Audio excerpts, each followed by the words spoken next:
Yo, I'm Dr. Langley, mixing it up a little bit today. But today I'm really frustrated that it seems like a lot of my patients and my friends are really restricted in what they eat. And sometimes it's in a really not healthy way. And that really frustrates me when it's medically unnecessary. So let's talk about that. So there's a lot of different lingo out there about food allergies and food intolerance and what are you allergic to, or what do you just have bad reactions to, when what is actually going to threaten your life if you eat it. There's big differences between all of those things. And I've got a lot of patients that, life is anxiety ridden enough right now, and they have to double check, triple check everything on the package and ask to see the nutrition facts and double check this and that to make sure that they're not eating this certain thing. And sometimes it's not for a legitimate medical reason. Sometimes this is all because of some test that they sent off in the mail and they got their results back and it says that they can never have mango ever again or they're going to die, or it's just causing stomach upset that's really ruining their life. And so they're staying away from mango and triple checking everything that they're eating. That's a lot more stress in their life than they need, especially if it's not actually getting rid of the abdominal pain that they're suffering from that's getting in the way of their lives. And maybe that abdominal pain is actually coming from all the anxiety in their life. That's a common reaction to stress that I see, is having chronic stomach pains related to being always stressed out about what you're eating. So there's definitely great legitimate ways to test for allergy in your body. There's a lot. Immunology was not my favorite subject in medical school. It's a complicated and difficult thing for me. So the fact that I pursued allergy training in the Air Force to be able to offer allergy shots to my patients says something. I love getting rid of allergies. Real allergies stink, and if we can give allergy shots to get rid of them or lessen them, that's awesome. So, like doing skin prick testing, that's how my preferred method for checking for allergies, definitely backed up by all the big societies out there. You try to stay away from actually putting the thing that you might be allergic to under the skin, intradermal testing, because there's a higher risk for really bad reactions from that. And at least in my clinic, I love to stay away from really bad reactions and having to give EpiPens. Um, and so you just do it's a little prick. It's a little scratch in your skin. I was not impressed with it hurting when have gotten mine done. Yeah, so getting that done and just having a little itty bitty scratch in your skin where you have that thing that you're possibly allergic to in your skin, and seeing whether your skin automatically releases a bunch of histamine, which is what you take Benadryl, Allegra, Flonase, Zyrtec, all those things to combat that histamine for. Um, that's that redness, that raised hive looking thing. Urticaria is a medical term for that hive. That's legitimate. That really tells you if your body is overreacting with histamine in an allergic style. And also in your blood, you have allergy related proteins as well. Those are called IgE. It's so confusing that the difference between IgG, IgE, IgA is literally one letter that just doesn't imprint itself on my brain. So hopefully my little picture back here helps you to remember as well.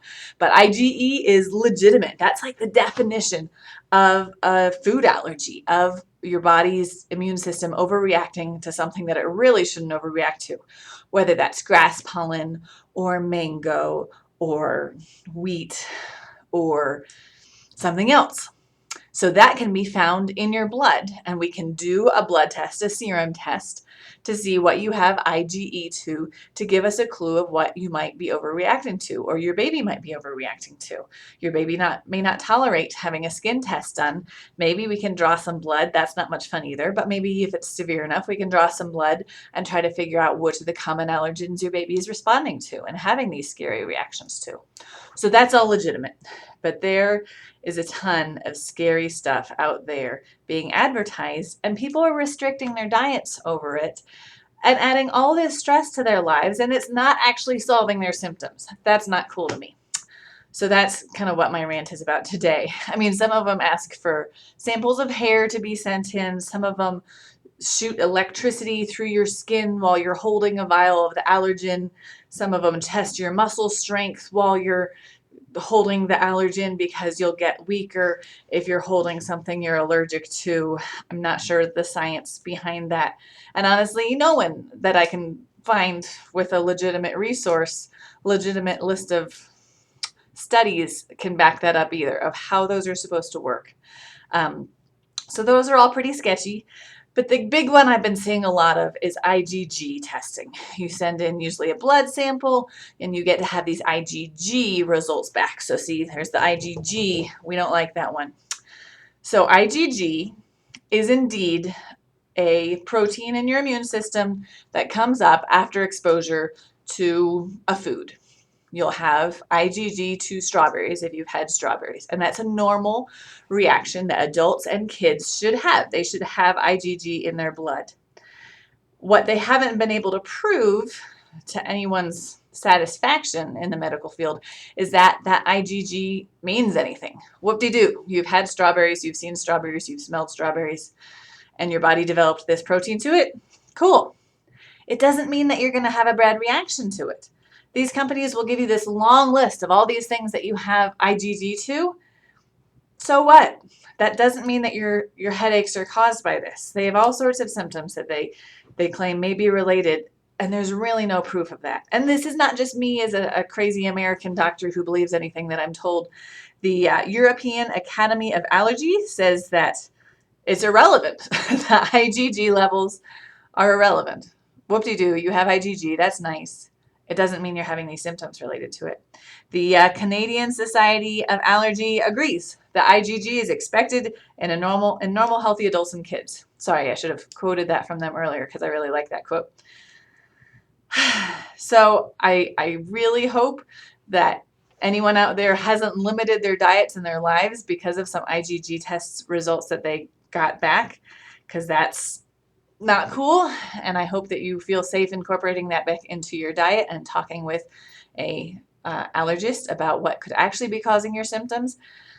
I mean, I know people get frustrated when a lot of their symptoms say that they're related to stress and anxiety, but today, in today's day and age, in this 2021 that I happen to be making this video in, there's a lot of stress and anxiety that is being manifested in our bodies, and headaches, stomach aches, sometimes weirder things than that. Our body just doesn't know how to tell us that we're stressed out and overwhelmed anymore, because we're always stressed out and overwhelmed, which is sad. So if your body is trying to tell you that, check it out. Give it a chance. And just to clarify, this is the allergies that we've been talking about are actually very different than some of the common things that are called allergies, like lactose intolerance. The fact that you lose your lactase enzyme often as an adult so that you can't digest milk properly and you get diarrhea when you drink a lot of milk or ice cream or cheese, depending on how severe the deficiency is, that's not an allergy. You are not making IgE to any component of milk. You just happen to lack that enzyme. So that's where part of the confusion comes in, is that it seems like, well, I can't eat this, so we can call it an allergy. Just to clarify, it's not really. And same with celiac disease. Celiac disease is also not making IgE to that gluten protein. It's actually a different process, best seen when they take a biopsy of your intestinal tract. If you're interested, maybe I could make a video on those sometime in the future. But for now, try to talk your friends out of getting IgG testing. And if you found this video useful, you might find this one useful as well. And please subscribe to my channel here so that you'll be notified when I make new videos. Thanks for watching.